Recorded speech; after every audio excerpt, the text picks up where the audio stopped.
네, 감사드립니다. 오늘 우리에게 주신 하나님의 말씀은 누가복음 19장 1절에서 10절 말씀 가지고 삭개오라 이름하는 자라는 제목으로 함께 말씀의 의미를 나누고자 합니다. 깨달음의 지혜가 있는 오늘 주일 예배가 되길 진심으로 바랍니다. 우리가 살아가면서 필요한 것과 결핍과의 사이에서 고민을 하면서 살아갑니다. 우리 인생은 그것을 마치 저울질하는 것처럼 여겨지기도 합니다. 구슬이라는 것이 어떤 판 위에 있으면 분명히 어딘가로 기울어질 수밖에 없습니다. 마치 우리는 그 구슬과 같이 어느 기울어진 쪽을 향해서 살아가고 선택합니다.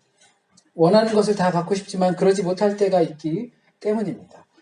그럴 때 우린 자신에게 보다 유익한 것을 선택하기 마련입니다. 내가 관심 갖고 기울어져 있는 방향으로 가기 마련입니다. 그리고 그것으로 결핍된 무언가가 생기기 때문입니다. 다 가질 수가 없다라는 상황인 거죠. 우리가 기울어진 쪽으로 우리가 선택하게 되어 있는데 그렇게 되면 무언가를 결핍될 수밖에, 부족할 수밖에 없는 상황이라는 겁니다. 그럴 때 우리는 어떤 생각을 하냐면 이렇게 기울어져서 얻어진 것으로 말미암아 결핍된 것을 덮고 위로하는 습관이 우리에게 있습니다. 오늘 우리 본문에서 나오는 이 삭개오 이야기, 이것은 누가복음에만 나오는데요. 이 삭개오가 어쩌면 그러한 대표적인 인간성을 갖고 있는 인물이다 생각이 됩니다. 예수께서는 본인의 길을 떠나신 후에 이제 그 여정의 마지막 부분에 이제 도달했습니다.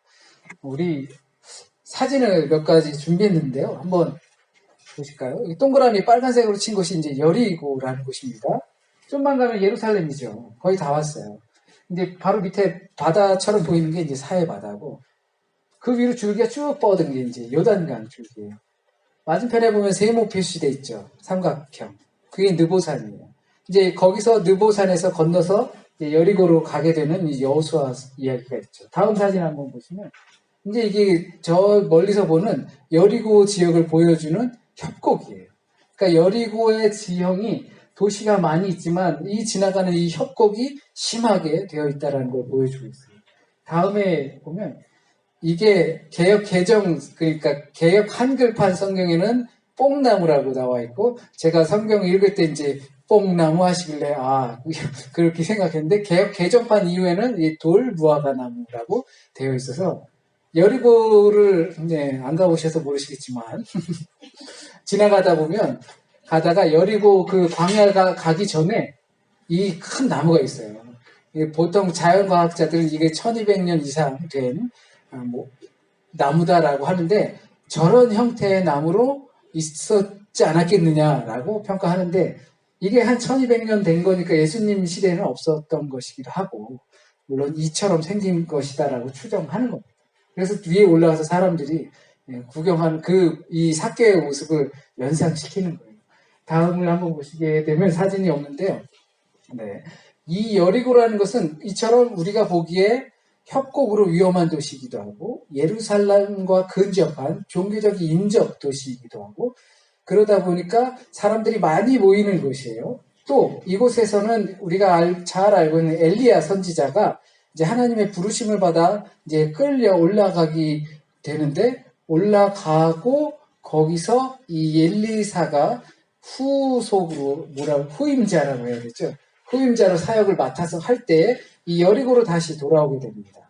그리고 그 여리고에서 사람들이 잠시 머물러 있는데, 사람들이 여기 물이 너무 안 좋다. 이게 너무 물이 안 좋은데 좀 해결해 달라 하니까 소금을 가져와라 해서 그 소금을 그 토산이 낀 물에 뿌렸더니 지금까지도 샘물이 철철 넘치더라 하는 엘리사의 샘이 있는 곳이 있습니다. 진짜 가서 보면요, 그냥 물이 그냥 졸졸졸졸 계속 나와요. 그러니까 근데 잊지 말아야 할 것은 여기는 광야예요.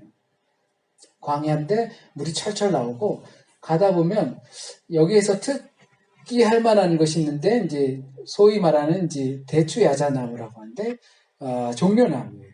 이 종려나무가 정말 울창이해서 밭이 있을 정도로 하는데, 그런 이유는 거기에서 나오는 대추야자라고 하는 건데, 그 나무 열매가 여기서도 팔아요. 독일에서도 팔아요. 이렇게 갈색 거무튀튀해가지고 이렇게 나뭇가지 끼거나 이렇게 해서 좀 살짝 말린 거 있어요.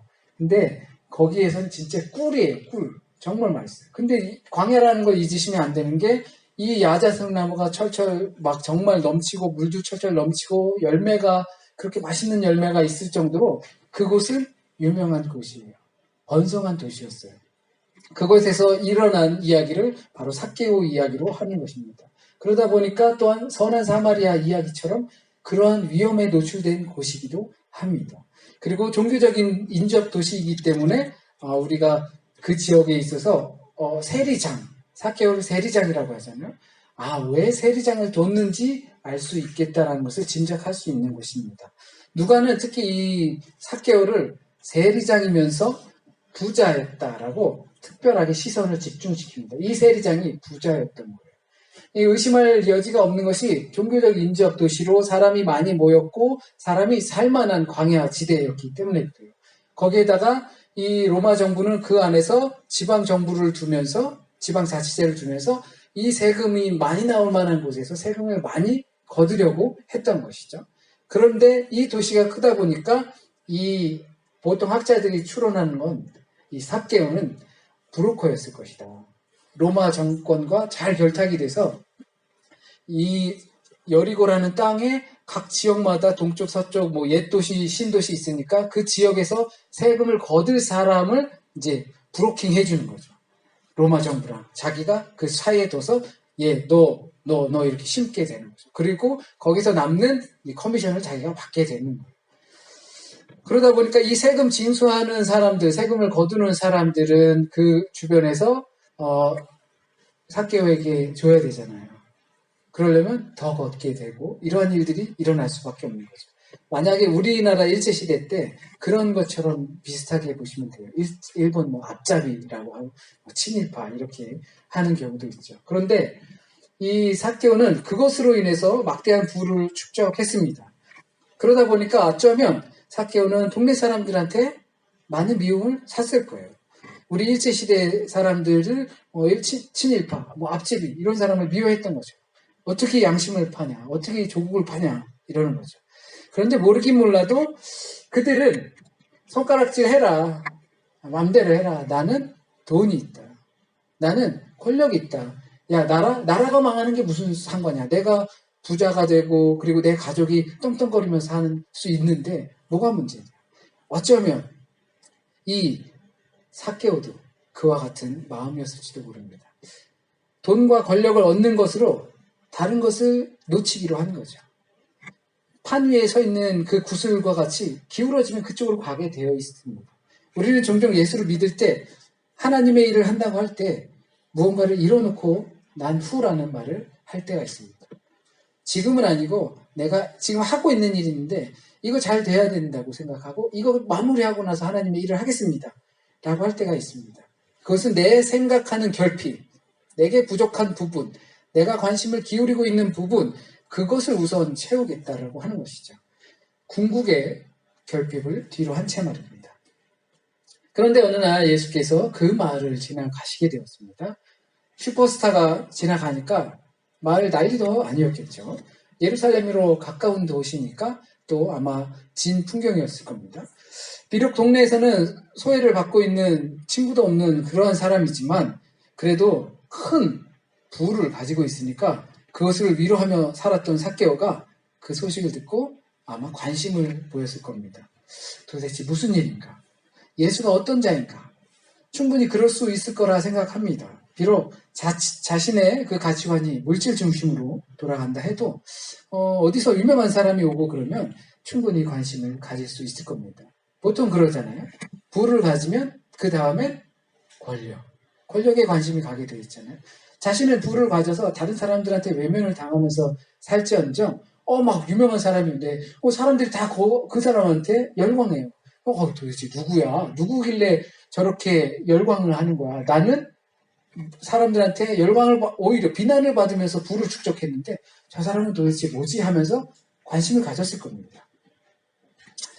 그래서 나무에 올라가는 상황까지도 벌어진 것이죠. 이런 걸 보면 이 삭개오는 체면의식 같은 거는 없었던 것 같아요. 자신이 중요하다고 생각하는 거기에 꽂히는 사람으로 보여요. 다른 사람의 비난 정도는 괜찮아요. 내가 중요하다고 생각하면 되니까. 다른 사람들이 저기 그 추하게 세리장이 돼서 보통 키가 작다고 하니까 이 세리장이 뭐 한 24살쯤 된 걸로 생각하실 수가 있어요. 예수님도 삭개오야 내려와라 이렇게 반말하고 그러니까. 근데 세리장쯤 되려면 그 지역에서 유지 정도 되는 거잖아요. 그러면 어느 정도 이렇게 기준을 가지고 보면 그 사람의 연령층이 좀 된단 말이죠. 근데 그 사람이 이제 올라가서 체면불사하고 올라가게 되는 거죠. 왜? 나는 그런 거는 신경 안 쓰기 때문입니다. 그런데 예수께서 이 삭개오를 지목하십니다. 그리고는 삭개오의 집에 가겠다고 하십니다. 이 일은 갑자기 일어난 일입니다. 불현듯 벌어진 일입니다. 이런 갑작스러운 일에 삭개오는 흔쾌히 주님을 영접합니다. 흔쾌히 자신의 문을 열어줍니다. 흔쾌히 자신을 공개합니다. 물론 예수께서는 처음 보는 사람들 집에도 들어가고 그들의 믿음을 바탕으로 병도 고쳐주고 하시지만 삭개오는 아무런 문제가 없는 사람이었습니다. 자기 생각에. 자신은 아무런 문제가 없는 사람인데 예수께서 니네 집에 가겠다라고 하니까 그 자신을 대문을 열고 마음의 문을 열고 어서 오십시오라고 하는 것입니다. 이런 걸 볼 때 삭개오는 기다리고 있었다라는 느낌이 듭니다.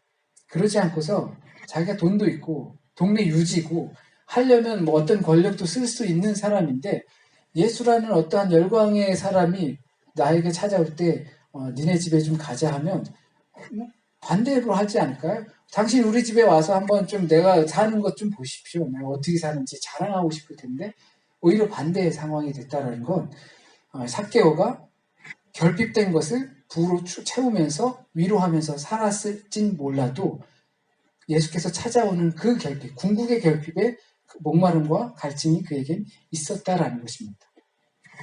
혹시 모르겠습니다. 우리들 중에 다른 사람들과 세상의 시선들로서 부러움을 사면서 그 가운데서 만족하며 그리고 살고 있는 사람이 얼마나 되는지는 모르겠습니다. 삭개오는 목말라 했습니다. 세상이 주는 풍요로 많은 사람들의 부러움을 사며 살아도 우리에겐 부족함이 있다는 것을 잊지 말아야 합니다. 결핍이 있다는 것을 우린 외면할 수 없습니다. 그러한 인간의 상태를 오늘 본문에서 죄인, 잃어버린 자라고 표현합니다. 삭개오의 집에 들어가는 예수를 보며 사람들은 죄인과 어울린다고 수군거렸습니다. 세리장을 지내면서 부를 축적했던 삭개오를 가리켜 죄인이라고, 자세히 들여다보면 권세를 이용해서 부를 축적한 그것을 가지고 하는 말이 아니라는 것을 우린 알 수 있습니다. 성경은 자신에게 있는 진정한 결핍, 진정한 필요, 하나님의 가장 아름다운 피조물로서 잃어버린 것을 외면한 채 누구나의 길에 서 있는 그러한 인간의 상태를 죄인이라고 말을 하고 있는 것입니다. 그런데 삭개오라는 이름의 뜻은 의로운, 순전한이라는 의미를 가지고 있습니다. 그러니까 죄인인 삭개오가 의인이라는 뜻을 내포하고 있는 겁니다. 어떻게 해서 죄인인 삭개오가 의로운 자가 될 수 있었을까요? 그것은 삭개오가 예수를 만나고 변했기 때문입니다. 그는 사람들에게 비록 죄인이라는 소리를 듣고 욕을 먹고 손가락질을 받으며 살지만 남들 부럽지 않은 부가 있었습니다. 모르긴 몰라도 삭개오는 그것으로 자신의 모든 결핍을 대리만족하며 살았을 겁니다. 나는 괜찮아. 난 괜찮아. 그런데 예수라는 자를 만나게 되었습니다. 어떤 기대를 하고 그 만남에 갈망이 있었는지는 모르지만 그냥 한 번 보고 싶었습니다. 성서학자들은 정말 대단한 갈망이 있었을 것이다라고 표현하는 사람들도 있지만 그냥 그 유명한 사람이 오는데 한번 보자라는 마음이 있었을지도 모릅니다. 그리고 이 사람이 자기 집에 오겠다고 합니다. 사람들이 자기를 향해 손가락질을 하는데도 아랑곳하지 않고 같이 앉아서 밥도 먹고 이야기도 하겠다고 하는 겁니다. 이들의 만남에서 어떤 일이 있었는지 아무런 설명도 없고 개연성도 없습니다. 그냥 만났습니다. 예수를 집에 모시고 자기 스스로 그 만남을 통해 왜 그런 고백을 했는지 모르겠지만 소유의 절반을 가난한 자에게 주고 누구를 속이거나 빼앗거나 괴롭히거나 했다면 그걸 4배로 갚겠다라고 고백합니다. 예수께서 시킨 것도 아닙니다. 예수께서 어떤 대화가 오간 것도 아닙니다. 단지 자신을 청하여 집에 거하겠다라고 했던 그 예수님의 만남입니다. 사람들은 저 죄인이라고 손가락질하는데 마치 자신이 자신에게 죄인이라고 손가락질했던 그것을 전혀 개의치 않았던 것처럼 예수께서는 그 사람들의 비난을 전혀 개의치 않고 나를 밥을 먹어주는 것입니다. 예수를 만났던 사람들은 많았습니다. 예수를 추종하는 사람들도 많았습니다. 그러나 모두가 삭개오 같이 변한 것은 아니었습니다. 왜? 이유가 뭐냐? 알 수가 없습니다. 18장에 나오는 영생을 찾는 부자 청년 이야기도 잘 아시겠지만 재물을 팔아서 가난한 자에게 나눠주고 나를 따르라고 하십니다. 그러나 그 청년은 근심하며 돌아갑니다. 그 모습을 보시고 예수께서는 부자가 하나님 나라에 들어가는 것은 낙타가 바늘귀에 들어가는 것보다 어렵다고 하십니다. 부자 청년은 자신이 예수를 찾아왔지만 자신이 얻고자 하는 것을 얻지 못하고 도리어 근심을 얻고 돌아갔습니다. 자신의 집을 찾아온 예수를 만난 삭개오는 자신이 모든 따가운 시선을 외면하면서도 지키고 있었던 그 재물, 그 재물로 자신에게 부족했던 많은 부분을 채웠던 그 재물, 나의 유일한 낙이고 위로가 될 수 있었던 그 재물을 그냥 내놓았습니다. 그때 예수께서 오늘 구원이 이 집에 이르렀다고 선포하십니다. 이 부분에 있어서 재물에 대한 정직함, 부정한 재물에 대한 회개와 참회를 했기 때문에 그가 구원을 받았다라고 하는 것이 아닙니다. 삭개오가 이제 각성을 하고 깨달았기 때문에 주어지는 구원을 말하는 것이 아닙니다. 이게 오늘 성경 말씀에는 삭개오가 그러겠다라고 번역이 되어 있어서 미래형처럼 느껴지지만 독일어 번역이나 그리스어 번역을 보면 한다라는 현재형입니다. 우리 보통 현재형으로 말할 때도 미래적으로 의미를 담고 있잖아요. 나 간다, 나 곧 간다라는 나 그렇게 이야기하는 것처럼. 삭개오는 내가 그러면은 주님을 만났으니까 이렇게 하겠습니다, 앞으로. 라는 의미보다 그는 지금까지도, 그리고 지금도, 그리고 앞으로도 그렇게 하고 있고 하겠다라는 다짐을 하고 있는 것입니다. 그러니까 그가 각성해서 반성해서 회개의 재물을 내는 것이 아니라 단순히 예수께서 자신을 찾아왔기 때문에 그의 집에 구원이 이르게 된 것입니다. 이것은 무엇을 의지하고 무엇을 의존하는가의 문제입니다. 어디로 기울어져 있느냐, 어디에 관심을 가지고 있느냐. 물론 재물에 있어서 정직한 것은 쉬운 일이 아닙니다. 예수께서 부자 청년에게 하신 말씀처럼 하나님 나라에 부자가 어울리지 않는 것처럼 이것은 매우 어려운 문제입니다. 이런 부분에 있어서 우리는 늘 불편한 마음을 갖고 있습니다. 우리가 부자도 아닌데 늘 이렇게 부자 청년의 예나 삭개오의 예나 그리고 부자와 거지 나사로의 이야기나 이런 것들이 들려오면 우리는 왠지 좌불안석, 불편합니다. 하나님 나라에 부자가 어울리지 않는 것을 알면서도 우리는 불편합니다. 부자가 아닌 우리이면서도 불편합니다. 아주 작은 돈 몇 푼을 가지고 쩔쩔 매면서도 이러한 말씀을 접하면 우리는 불편합니다. 그렇다고 특별히 우리가 누구를 속여가면서 돈을 벌어본 적도 별로 없는데, 착복한 적도 없는데, 훔친 적도 없는데 이런 말씀은 불편합니다. 왜 그럴까요? 의존성과 경향성 때문입니다. 우리가 거기에 의존적인 존재이기 때문입니다. 그쪽에 우리의 관심이 기울어져 있기 때문에 우리가 이러한 말씀을 접하게 되면 왠지 찔리고 무겁게 느껴지는 겁니다. 우리가 부자가 아님에도 우리 삶의 무게중심이 거기에 쏠려 있기 때문입니다. 누가복음에서 계속 이런 말씀을 건드려 왔습니다. 표면적으로 가난해야 하지만 가난이 전부가 아닌 겁니다. 마태복음과 다르게 누가복음에서는 가난한 자가 복이 있다라고 하셨습니다. 마음이 가난한, 심령이 가난한 것이 아니라 가난한 자가 복이 있다고 했습니다.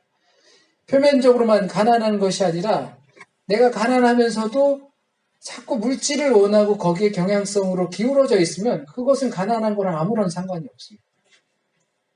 삭개오가 죄인이라고 불렸던 것이 부자였기 때문에 죄인이라고 불린 것이 아닌 것과 같습니다. 자신의 궁핍함과 결핍된 부분을 그 부로 기울어져서 채웠기 때문입니다.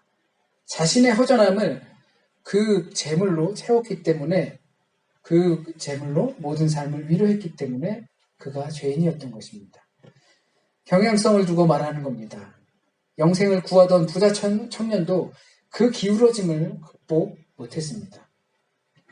그러나 외면하던 그 문제를 더 이상 외면하지 않고 털어내는 삭개오의 모습을 봅니다. 우리의 의존성, 경향성, 내 삶의 무게중심이 주님 만난 자의 모습으로 돌아가는 것이고, 그러한 삶을 외면하면서 사는 것이 아닌 겁니다. 예수를 만난 사람의 실질적인 변화는 예수를 믿는 것이지, 예수를 아는 것이지, 예수를 추종하는 것이지, 재물을 믿는 것이 아니라는 겁니다. 재물의 힘을 믿는 것이 아니라는 겁니다. 거지 나사로와 부자의 비유도 그와 같은 것입니다. 삭개오라 이름하는 자, 바로 저와 여러분입니다. 죄인이었고 또한 의로운 자입니다. 주님이 아닌 다른 것에 기울어져 있었고, 주님의 결핍을 다른 것으로 채우고 그것에 만족하며 살아가는 그러한 부자이자 죄인이었습니다. 그러나 주님은 거지 나사로, 키 작은 삭개오, 집 나간 아들, 잃어버린 자들을 구원하기 위해 우리에게 오셨습니다.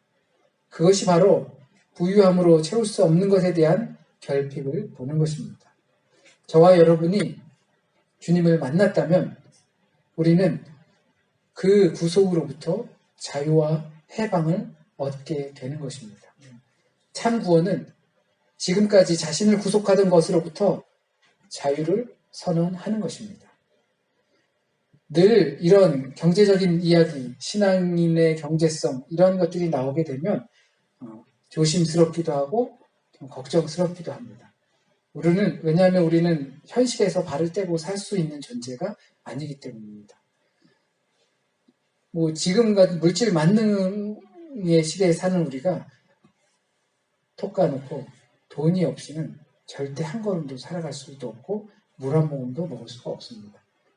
누가 우리에게 쉽게 물 마시라고 밥 먹으라고 자신들의 그 귀중한 돈을 내놓기가 쉽지 않습니다. 그러므로 그렇게 내놓는 것은 정말로 귀한 일입니다. 정말 놀라운 일입니다. 여러분께서 그 여러분의 상황에 맞춰서 하나님의 일을 위해서 헌금하시는 일들, 그것들 정말 귀하고 할 수 없는 일들입니다. 그러나 본질은 경향성입니다. 거기에 매달리면 안 된다는 것입니다.